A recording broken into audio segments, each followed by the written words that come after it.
Welcome to sports live presented by cool. আপনাদের সঙ্গে আছি আমি সৈয়দ আবিদ হুসাইন সামি। দেশের ক্রিকেটে অনেক ঘটনা ঘটছে। বাংলাদেশ জিম্বাবুয়ে টেস্ট সিরিজের প্রথম টেস্টটা শেষ হয়েছে, যেখানে বাংলাদেশ প্রথম টেস্টটা হেরে গেছে। কিন্তু সব কিছু ছাপিয়ে এখন ক্রিকেট পাড়ায় সবচাইতে জোর আলোচনার প্রসঙ্গটা Dhaka premier division cricket league, যেখানে তাওহিদ হৃদয়ের শাস্তি ইস্যুতে এবার প্রকাশ্য বিবাদে জড়িয়েছেন বিসিবির ম্যাচ রেফারিরা। 19 এপ্রিলের সভায় দুর্ব্যবহার করার পাশাপাশি নিয়ামুর রশিদ রাহুলকে হুমকি দিয়েছেন আরেক ম্যাচ রেফারি দেবব্রত পাল। এমন অভিযোগ করে 21 এপ্রিল চিঠি দেন বিসিবির 7 জন ম্যাচ রেফারি। বুধবার পাল্টা দেবব্রত অভিযোগ করেছেন তার সঙ্গে নাকি অসৎ আচরণ করার পাশাপাশি তাকে হুমকি দিয়েছেন নিয়ামুর রশিদ। তাওহিদ হৃদয়ের এক শাস্তি নিয়ে রীতিমতো ঝড় বয়ে যাচ্ছে বিসিবিতে। শাস্তি দেয়া, রাতারাতি কমানো, সব মিলে তালগোল পাকিয়ে রীতিমতো রণক্ষেত্র ক্রিকেট ক্যানভাস। গত 12 এপ্রিল মিরপুরের হোম অফ ক্রিকেটে আবাহনী মোহামেডান ম্যাচে আম্পায়ারের সাথে তাওহিদ হৃদয়ের বাগবিতণ্ডার রেশ যে এখনও তরতাজা। ঘটনা বেশি বিগড়াতে শুরু করে যখন হৃদয়ের 2 ম্যাচের নিষেধাজ্ঞা কমানোর চেষ্টা শুরু হয়। টেকনিক্যাল কমিটি সাজা না কমানোয় মোহামেডানের চাপে আর বিসিবির শীর্ষ কর্তার নির্দেশনায় প্লেয়িং কন্ডিশনের নিয়মে বদল এনে 1 ম্যাচ পরেই খেলানো হয় তাওহিদ হৃদয়কে। আম্পায়ার্স কমিটির স্বাক্ষর করা সেই মেমো সামনে আনে যমুনা টেলিভিশন। এই ঘটনা মোটেও ভালোভাবে নেয়নি দেশের আম্পায়ার ও ম্যাচ রেফারিরা। যেদিন নিয়ম বদলানোর মেমো ইস্যু করা হয় সেদিন অর্থাৎ 19 এপ্রিল সভা হয়েছিল বিসিবির আম্পায়ার্স ডিপার্টমেন্টের। সেখানে ঘটে আরেক বিতর্কিত ঘটনা। আম্পায়ার্স কমিটির চেয়ারম্যান ইফতেখার রহমান মিঠুর উপস্থিতিতেই বাকবিতণ্ডায় জড়ান 2 ম্যাচ রেফারি নিয়ামুর রশিদ রাহুল ও দেবব্রত পাল। গত 21 এপ্রিল নিয়ামুর রশিদ রাহুল, আখতার আহমেদ, সৈয়দ আসিফ হোসেন দিদার, এহসানুল হক সেজান, আখতারুজ্জামান খান, এনায়েত হোসেন চৌধুরী, সৈয়দ আদিল আহমেদ সহ 7 ম্যাচ রেফারি আনুষ্ঠানিকভাবে লিখিত অভিযোগ জানান দেবব্রত পালের বিপক্ষে। যে চিঠিতে বলা হয় মিটিংয়ে দেবব্রত পাল দুর্ব্যবহার করেন, তার আচরণ পেশাদারিত্বের সব সীমা ছাড়িয়ে যায়। সভা চলাকালীন international match referee Niamur Rashid রাহুলকে হুমকি দেন বলেও উল্লেখ করা হয় চিঠিতে। কিন্তু মঙ্গলবার দেবব্রত পাল পাল্টা আরেক চিঠি দেন বিসিবির সভাপতির কাছে, যেখানে তিনি অভিযোগ করেন সেই সভাতে নিয়ামুর রশিদ রাহুলই তাকে অকথ্য ভাষায় গালি দেবার পাশাপাশি হুমকি প্রদান করেন। মিরপুরে গণমাধ্যমের সাথেও কথাও বলেছেন দেবব্রত। তখন আমি যখন প্রটোকল মেনটেন করার কথা বলি, তখন আপনার international match referee Niamur Rashid Rahul তিনি আমাকে বলে ওঠেন, আপনি আঙ্গুল তুলে কথা বলছেন কেন, এবং অত্যন্ত অশ্লীল ভাষায় আমাকে আক্রমণ করেন এবং আমাকে দেখে নেওয়ার হুমকি দেন। উনি আমার বাবা মা সহ ধর্মীয় ব্যাপারেও আগেও কথা বলেছেন, ওই দিন বলেনি। তবে দেবব্রত পালের এই অভিযোগকে ভিত্তিহীন বলছেন নিয়ামুর রশিদ। তার বাবা মা কিংবা ধর্ম নিয়ে কখনোই কোনো কথা বলেননি দাবি রাহুলের।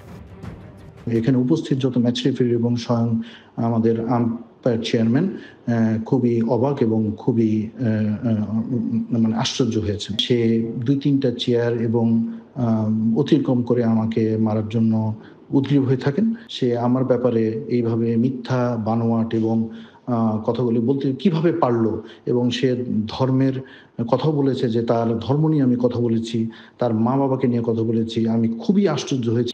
ম্যাচ রেফারিদের এই কোন্দল মোটেও ভালো কোনো মেসেজ দেয় না। তবে এর একটা ভালো দিকও আছে। ঘরোয়া ক্রিকেটে আম্পায়ারদের উপর হস্তক্ষেপ, ম্যাচ রেফারিদের দেয়া সিদ্ধান্তকে রাতারাতি পরিবর্তন করে কর্তারা আরও একবার প্রমাণ করেন ঘুণে ধরা ঘরোয়া ক্রিকেটের পচন। যেখানে নাজমুল হাসান পাপন থেকে ফারুক আহমেদ শুধু নাম বদলায়, নট আউট থাকে কেবল বিসিবির নোংরা নির্বাচনের সিন্ডিকেট, যার বলি হয় ক্রিকেট। হাসিনুর রহমান, যমুনা স্পোর্টস, ঢাকা।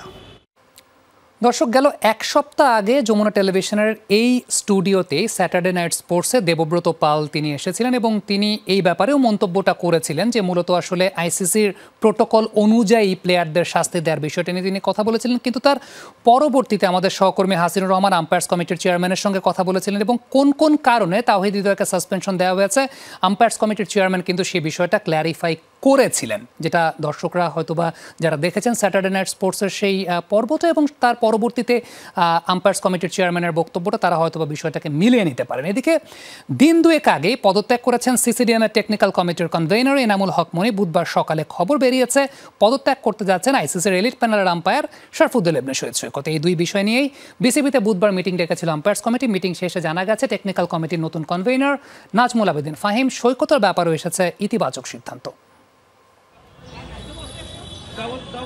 স্বীকৃত ক্রিকেটে ৫১তম সেঞ্চুরির জন্য এনামুল হক বিজয়কে অভিনন্দন জানাচ্ছেন আইসিসির এলিট প্যানেল আম্পায়ার শরফুদ্দৌলা ইবনে শহীদ সৈকত। ছবিটা যতখানি মধুর, সবশেষ কয়েকদিনের ঘটনা প্রবাহ কি ততখানি মধুর ছিল।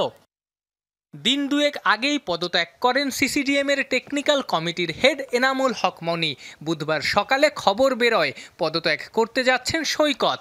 এই দুই বিষয় নিয়েই বিসিবিতে বুধবার মিটিং ডেকেছিল আম্পায়ার্স কমিটি। আমরা সিসিডিএম অ্যাপয়েন্ট করেছে হচ্ছে আমাদের নাজমুল আবেদিন ফাহিম ভাইকে অ্যাজ টেকনিক্যাল কমিটির কনভেনার।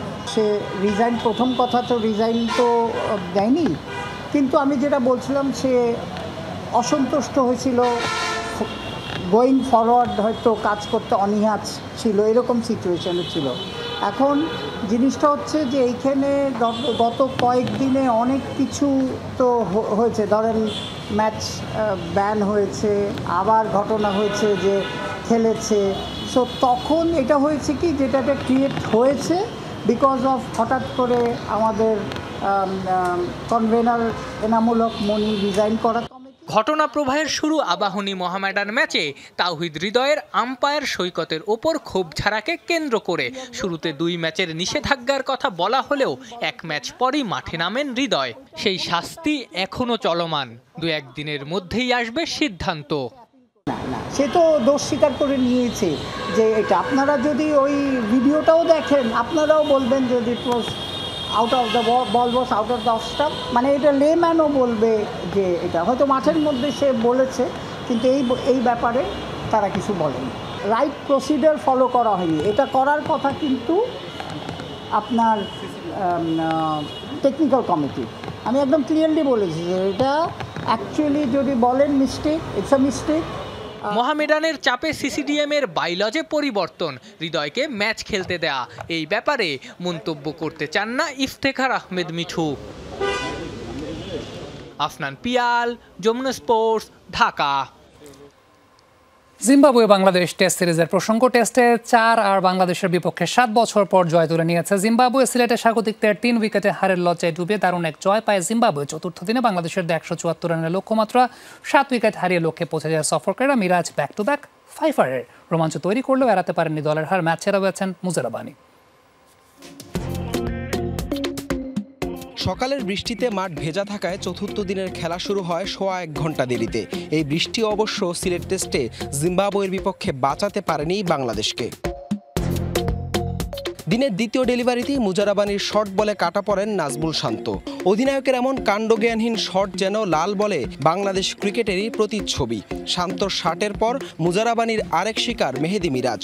2 ইনিংসেই ব্যাটিংয়ে এমন অসহায়ত্ব দলের সহ অধিনায়কের। এনগারাভার বলে দ্রুতই তাইজুল ফিরলে 213 রানে 7 উইকেট হারায় স্বাগতিকরা। হাসান মাহমুদকে সঙ্গী করে 35 রানের জুটি গড়লেও শেষ রক্ষা হয়নি বাংলাদেশের। মাসাকাজ্জা মুজারাবানিদের সামনে ছন্নছাড়া টাইগার শিবির অল আউট 255 রানেই। জাকের আলী করেন দ্বিতীয় সর্বোচ্চ 58 রান। ব্রেসিং মুজারাবানি একাই শিকার করেন 6 উইকেট। লক্ষ্য তাড়া করতে নেমে জিম্বাবুয়ের 2 ওপেনারের সামনে আবারও নিরুপায় বাংলাদেশের বোলাররা। 95 রানের ওপেনিং জুটিতে বাংলাদেশের বোলারদের যেন পরীক্ষাটাই নিয়েছে টেস্ট র্যাঙ্কিংয়ের সবচেয়ে নিচের দলটা। বেনকারানের 44, বেনেটের 54, এরপর উইলিয়ামসকে দ্রুত ফিরে আসার ঝলক দেখান মিরাজ। তাইজুল মিরাজের দাপটে 128 রানে 4 উইকেট থেকে 145 রানে জিম্বাবুয়ের নেই 6 উইকেট। এরপর 12 রানে মাসাকাজ্জাকে ফেরালেও মাধেভেরে এনগারাভার ব্যাটে 3 উইকেটের জয় নিয়েই মাঠ ছাড়ে সফরকারীরা। 2018 সালে সিলেটের অভিষেক টেস্টে জিম্বাবুয়ের কাছে 151 রানে হেরেছিল মুশফিকরা। মিরাজের 5 উইকেট শিকারে 200 মাইল ফলক স্পর্শের দিনে সিলেটের বুকে জিম্বাবুয়ের কাছে আবারও পরাজয়ের গল্প লিখল বাংলাদেশ। 4 বছর পর জিম্বাবুয়ের টেস্ট জয়ের আনন্দের দিনে যেন লাল বলের লজ্জাটাই শুধু রইল বাংলাদেশের জন্য। সিলেটের বুকে প্রায় 6.5 বছর আগে সেই জয়ের সুখস্মৃতি আবারও ফেরালো জিম্বাবুয়ে। লাল বলের ক্রিকেটে শান্তদের সামর্থ্য আর মানসিকতা নিয়ে উঠল প্রশ্ন। জিম্বাবুয়ে দলটাও যেন চোখে আঙুল দিয়ে দেখিয়ে দিল টেস্ট ক্রিকেটে বাংলাদেশের সমস্যাটা কোথায়। তাই তো সংস্কৃতি বদলানোর আগে টেস্ট ক্রিকেটে ক্রিকেটারদের মানসিকতা বদলানোটাই হয়তো সবচেয়ে বেশি জরুরি। হাসান আল মারুফ, যমুনা স্পোর্টস, সিলেট আন্তর্জাতিক স্টেডিয়াম, সিলেট। বাংলাদেশের ক্রিকেটে এখন নেমেছে জিম্বাবুয়ের চাইতে দিয়েছে। এখানে নেই কোনো জবাবদিহিতা, আছে শুধুমাত্র অজুহাত। সিলেট টেস্টে হারার পর লাল সবুজের ক্রিকেট নিয়ে প্রশ্ন তুলেছেন টাইগারদের সাবেক অ্যানালিস্ট মহসিন শেখ। প্রশ্ন উঠেছে দেশের ক্রিকেটে ভক্তদের মনেও সময়ের সঙ্গে কেন নিম্নমুখী 22 গজে বাংলাদেশের পারফরম্যান্স, আদৌ কি ফিরবে সুদিন? আইসিসি টেস্ট র্যাঙ্কিংয়ে বাংলাদেশের অবস্থান 9। র্যাঙ্কিংয়ে আফগানিস্তান ও জিম্বাবুয়ের অবস্থান বাংলাদেশের নিচে। দেশের একজন সাধারণ ক্রিকেট প্রেমী হয়ে আপনি কি আত্মবিশ্বাসের সাথে বলতে পারেন আফগানিস্তান কিংবা জিম্বাবুয়েকে যে কোনো দিন যে কোনো ফরম্যাটে সহজেই হারিয়ে দিতে পারে বাংলাদেশ? একটা সময় জিম্বাবুয়েকে বলে কয়ে হারাতে পারলেও এখনকার উত্তরটা অবশ্যই না। 2019-এ আফগানিস্তানের সাথে চট্টগ্রামের একমাত্র টেস্টের কথা নিশ্চয়ই মনে আছে। বৃষ্টির বাধায় মাত্র 18 ওভার সুযোগ পেয়েও শেষ 4 উইকেট তুলে নিয়ে বাংলাদেশকে বলে কয়ে হারিয়েছিল রশিদ খানের আফগানিস্তান। 6 বছর পর সেই বাংলাদেশ সিলেটে জয়ের সম্ভাবনা জাগিয়েও হারে জিম্বাবুয়ের কাছে। তবে কি কোথাও থমকে আছে দেশের ক্রিকেট, নাকি দুপা বেঁধে নেমেছে বানজি জাম্পিংয়ে? লাল সবুজের ক্রিকেট নেমেছে পাতালে। বাংলাদেশ দলের সাথে অ্যানালিস্ট হিসেবে দীর্ঘদিন কাজ করা মহসিন শেখ অন্তত সেটা স্পষ্ট ভাষায় লিখেছেন সামাজিক যোগাযোগ মাধ্যমে। সিলেট টেস্টে পরাজয়ের পর মহসিন লিখেছেন, জিম্বাবুয়ে ক্রিকেটের নিচে এখন বাংলাদেশের ক্রিকেট। এখানে নেই কোনো সত্যিকারের জবাবদিহিতা, আছে শুধু নানা অজুহাতে বাজে পারফরমেন্স লুকানোর প্রচেষ্টা। এখানে শুধু পরিবর্তনের আইওয়াশ দিয়ে মিথ্যা প্রতিজ্ঞায় জাতিকে ধোঁকা দেওয়ার গল্প শোনানো হয়। আসলেই কি সত্যিকারের পরিবর্তন হচ্ছে দেশের ক্রিকেটে? আসলেই কি আগের চেয়ে এখনকার দল ভালো? এসব শুধুই প্রেস কনফারেন্সে দেখানো ফেক কনফিডেন্স নয় তো? না হলে আগের দিন মমিনুল যে আত্মবিশ্বাস দেখিয়ে বলে যান 280 থেকে 300 রানের লক্ষ্য দেবেন জিম্বাবুয়েকে, সেখানে কেন থেমে যেতে হয় 173 রানে? বাকি ওই শখানেক রান কি প্রতীকী হয়ে সামর্থ্যের ঘাটতির প্রমাণ দেয় প্রতিনিয়ত, যে কারণে অবিকৃত থেকে যায় টিভি সত্ত্ব? ক্রিকেট আবারও ফিরে যায় 90-এর দশকে। রঞ্জন শান্ত, যমুনা স্পোর্টস। জিম্বাবুয়ের সঙ্গে হারের সব দায় নিজের কাঁধে তুলে নিয়েছেন নাজমুল শান্ত। বলছেন, পুরো ম্যাচটা আমি একাই হারিয়ে দিয়েছি। বাংলাদেশের ক্যাপ্টেনের দাবি, যে কোনো ম্যাচ হারলে খারাপ তো লাগেই, তবে এই হারে সে খারাপ লাগাটা খুব বেশি না। সিলেটের বুকে শান্তদের ভরাডুবি। টেস্ট র্যাঙ্কিংয়ের সবচেয়ে তলানিতে থাকা দলের বিপক্ষে ব্যাটারদের নখদন্তহীন পারফরমেন্স। জিম্বাবুয়ের কাছেও এবার মুখ থুবড়ে পড়েছে বাংলাদেশের ব্যাটিং ইউনিট। অভিজ্ঞ মুশফিক থেকে কাপ্তান শান্ত প্রশ্নবিদ্ধ শটে ফিরেছেন সাজঘরে। সিলেট টেস্টে এমন হারের পর নিজের কাঁধেই সব দায় তুলে নিলেন নাজমুল শান্ত। তার উইকেটের পরই পাল্টে যায় দৃশ্যপট, মনে করেন দলীয় এই অধিনায়ক। আজকের ম্যাচ নিয়ে যদি আমাকে পার্সোনালি জিজ্ঞেস করেন অ্যাজ এ ক্যাপ্টেন হিসেবে, পুরো ম্যাচটা আমি একা হারাই দিয়েছি, সত্যি কথা। কারণ সকালের ওই আউটটাতে আমার মনে পুরো খেলাটা নষ্ট হয়ে গেছে। কারণ ওইখানে যদি একটা 50-60 রানের পার্টনারশিপ হইতো, তাহলে হয়তো 220-220+ রান হলেই কিন্তু আমরা হয়তো একটা ভালো অবস্থানে থাকতাম। পুরো টেস্টে বাংলাদেশের ব্যাটারদের সবচেয়ে বেশি পরীক্ষা নিয়েছেন পেসার ব্লেসিং মুজারাবানি। 2 ইনিংসে একাই নিয়েছেন 9 উইকেট। আগে থেকেই এই জিম্বাবুয়ানের বিপক্ষে প্রস্তুতি নিলেও মাঠে সেই দায়িত্ব নিতে পারেননি ব্যাটাররা, এমনটাই মনে করেন শান্ত। অবশ্যই ভালো বল করেছে, এটা অবশ্যই মানতে হবে। ওর হাইটের একটা অ্যাডভান্টেজ তো থাকেই। আমার মনে হয় স্টিল যেহেতু ওই ভালো বল করছিল, অ্যাজ এ ব্যাটিং ইউনিট আমাদেরকে আরেকটু দায়িত্ব নিতে হইতো। স্পোর্টিং উইকেট নিয়ে টেস্ট শুরুর আগে থেকেই ছিল আলোচনা। বোলারদের পাশাপাশি উইকেট সমান সহায়ক ছিল ব্যাটারদের জন্য। সেই ব্যাটিংই ব্যবধানটা গড়ে দিয়েছে প্রথম টেস্টে। হারলেও চট্টগ্রাম টেস্টে একই উইকেটে খেলতে চান টাইগার অধিনায়ক। উইকেট খুবই ভালো ছিল, ব্যাটসম্যানদের জন্যও যেরকম সুবিধা ছিল, বোলারদের জন্যও টুকটাক হেল্প ছিল। সো আমার মনে হয় যে এখান থেকে আসলে আবার পেছনে তাকানোর প্রয়োজন নেই। আমার মনে হয় যে সামনের ম্যাচে ওই ধরনের উইকেট থাকাই উচিত।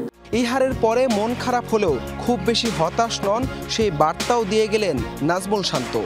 ডিসঅ্যাপয়েন্টেড, অনেক বেশি খারাপ লাগছে এই ম্যাচ হেরে, জিনিসটা এরকম না। হাসান আল মারুফ, যমুনা স্পোর্টস, সিলেট।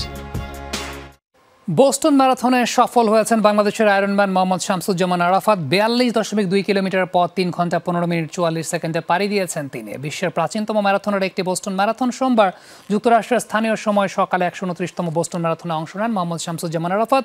কম্পিটিশনে অংশ নেয় 128টি দেশের 32,000 অ্যাথলেট। সফলভাবে ম্যারাথন সম্পন্ন করে খুব উচ্ছ্বসিত বাংলাদেশের আয়রনম্যান। 2023 সালে বার্লিন ম্যারাথনের সফলতায় বোস্টন ম্যারাথনে অংশ নেওয়ার সুযোগ পান আরাফাত। বোস্টন ম্যারাথনে কেনিয়ার জন কবির 2 ঘন্টা 4 মিনিট মিনিটে 45 সেকেন্ড সময়ে প্রথম স্থান অর্জন করেছেন। সেপ্টেম্বরে ফ্রান্সে অনুষ্ঠিত হতে যাওয়া আয়রনম্যান বিশ্ব চ্যাম্পিয়নশিপে অংশ নেবেন আরাফাত।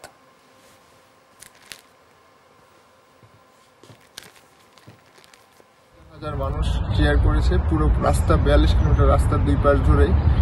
সবাই যখন চিৎকার করে চিয়ার করতেছিল, গায়ে লোম দাঁড়ায় যাচ্ছিল এমন সময়গুলোতে। খুব মেমোরেবল একটা ম্যারাথন। ঢাকা প্রিমিয়ার লিগের সুপার লিগে নিজ নিজ ম্যাচে জয় পেয়েছে আবাহনী, লেজেন্ডস অফ রূপগঞ্জ এবং মোহামেডান স্পোর্টিং ক্লাব। 10 রানে গাজী গ্রুপ ক্রিকেটার্সকে হারিয়েছে আবাহনী। অগ্রণী ব্যাংকের বিরুদ্ধে 103 রানের জয় পেয়েছে রূপগঞ্জ। গুলশান ক্রিকেট ক্লাবের বিরুদ্ধে মোহামেডানের জয় 5 উইকেটে। এবারের ঢাকা প্রিমিয়ার লিগে জমজমাট ম্যাচের সংখ্যা হাতের কর গুণে বলে দেয়া যাবে। যে কটা বড় ম্যাচ হয়েছে, আবাহনী গাজী গ্রুপ ক্রিকেটার্সের ম্যাচটা ঠিক তাই। ম্যাচের শেষ বল পর্যন্ত কেউ জানতো না ম্যাচটা কারা জিতবে। শেষমেশ অবশ্য আবাহনীই জিতেছে। আগে ব্যাট করে শাহরিয়ার কমলের 96, পারভেজ ইমনের আর মেহরাব হোসেন অহিনের 45 রানে আবাহনীর বোর্ডে 249। পরে বিজয়ের 51তম সেঞ্চুরির পরও মৃত্যুঞ্জয়ের 3 আর মোসাদ্দেকের 2 উইকেটে আবাহনীর 10 রানের জয়। বিশেষ করে ভালো লাগা তো কাজ করবে যখন আপনি সারাদিন কষ্ট করবেন এই গরমের মধ্যে, যখন আপনি 250 রান ডিফেন্ড করবেন, অবশ্যই ভালো লাগে। এবং আসলে প্ল্যানটা এরকমই ছিল যে মাঝখানে যদি আমরা বিজয়কে আউট করতে পারি, অবশ্যই এই ম্যাচটা আমাদের জন্য জেতা সম্ভব, সেই যত রানই বাকি থাকুক। এবং শেষ পর্যন্ত সেটাই হয়েছে, এই জন্য আর একটু বেশি ভালো লাগতেছে। 51তম সেঞ্চুরি করেও হারের মুখ দেখতে হলো এনামুল হক বিজয়কে। আবাহনী ক্যাপ্টেন জানালেন এটাই ছিল তাদের পরিকল্পনা, বিজয়কে আউট করো, ম্যাচ যেত। ওদের টিমের জন্য অ্যাডভান্টেজ যে এক পাশ থেকেও খেলা ধরে রাখে সবসময়, এবং অপোনেন্ট টিমের জন্য এটা একটা সহজ প্ল্যানও বলতে পারেন যে বিজয়কে আউট করতে পারলে আপনার জন্য খেলাটা সহজ হবে। সো শেষ পর্যন্ত ওর সেঞ্চুরি করছে, বাট অবশ্যই ক্রেডিট তাকে দিতে হবে, শেষ পর্যন্ত খেলছে এবং আলটিমেটলি আমরা জিততে পারছি, এই জন্য আমরা খুশি। বাজেট স্বল্পতায় আবাহনীর দল গড়াই শঙ্কায় ছিল। আসর শুরুর আগে আবাহনীকে কেউ চ্যাম্পিয়ন রেসেও রাখেনি। সেই দলটাই এখন টেবিল টপ। শেষ 2 ম্যাচ জিতলে তারাই এবারের ডিপিএল চ্যাম্পিয়ন। ফার্স্ট টার্গেট ছিল যে আগে রেলিগেশনটা সেভ করব, ভেরি অনেস্ট। এরপরে যখন আমরা জিততেছিলাম এক্সপেকটেশন বাড়তেছিল, এবং জেতার পরে আস্তে আস্তে এখন যখন শিরোপার দিকে আসি, এখন এক্সপেকটেশনটা শিরোপার দিকে। বিকেএসপিতে অনুমিতভাবেই বাকি 2 ম্যাচে জিতেছে লিজেন্ডস অফ রূপগঞ্জ আর মোহামেডান স্পোর্টিং ক্লাব। 4 নম্বর মাঠে সৌম্য সরকারের 150 রানে ভর করে অগ্রণী ব্যাংকের বিরুদ্ধে 103 রানের জয় পেয়েছে লিজেন্ডস অফ রূপগঞ্জ। 3 নম্বর মাঠে মাহমুদুল্লাহ রিয়াদার তাওহিদ হৃদয়ের 50-তে গুলশান ক্রিকেট ক্লাবের বিপক্ষে মোহামেডানের জয় 5 উইকেটে। আফনান পিয়াল, যমুনা স্পোর্টস, ঢাকা। দায়িত্বরত অবস্থায় হার্ট অ্যাটাকে মারা গেছেন সিলেট ইন্টারন্যাশনাল ক্রিকেট স্টেডিয়ামের সিকিউরিটি লিয়াজ অফিসার ইকরাম চৌধুরী। ইকরাম ইন্না লিল্লাহি ওয়া ইন্না ইলাইহি রাজিউন। বাংলাদেশ জিম্বাবুয়ে সিলেট টেস্টের 4র্থ দিনের সকালে নিরাপত্তার অবস্থান দেখতে মাঠে আসেন তিনি। অসুস্থ হয়ে পড়লে দ্রুত হাসপাতালে নিলে সেখানে মৃত্যুবরণ করেন। 11 বছর বিসিবির হয়ে সিলেট স্টেডিয়ামের নিরাপত্তা অফিসার হিসেবে দায়িত্বে ছিলেন ইকরাম।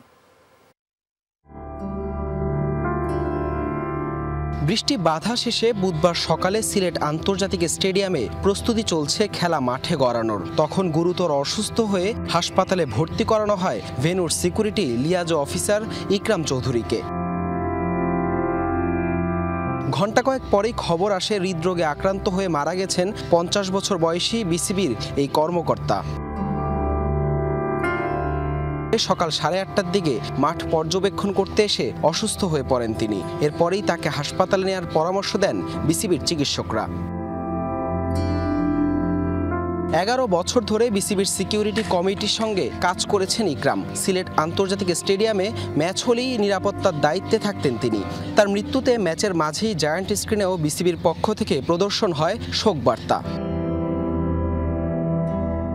2014 সাল থেকে বিসিবির সিকিউরিটি লিয়াজো কর্মকর্তা হিসেবে সিলেট স্টেডিয়ামের দায়িত্বে ছিলেন ইকরাম। বুধবার দায়িত্বরত অবস্থায় অসুস্থ হন তিনি। সিলেটের একজন ক্রিকেট সংগঠক হিসেবে বেশ সুপরিচিত ছিলেন তিনি। ক্রিকেটার নয়, তবে ম্যাচ মাঠে গড়ানোর পেছনে সংশ্লিষ্ট যারাই থাকেন তাদেরই একজন হারালো সিলেট ক্রিকেট। তার মৃত্যুতে যে শোকাহত সিলেট ক্রীড়াঙ্গন। হাসান আল মারুফ, যমুনা স্পোর্টস, সিলেট। এই ছিল আজকের স্পোর্টস লাইভ। এতক্ষণ আমাদের সঙ্গে থাকার জন্য সবাইকে ধন্যবাদ।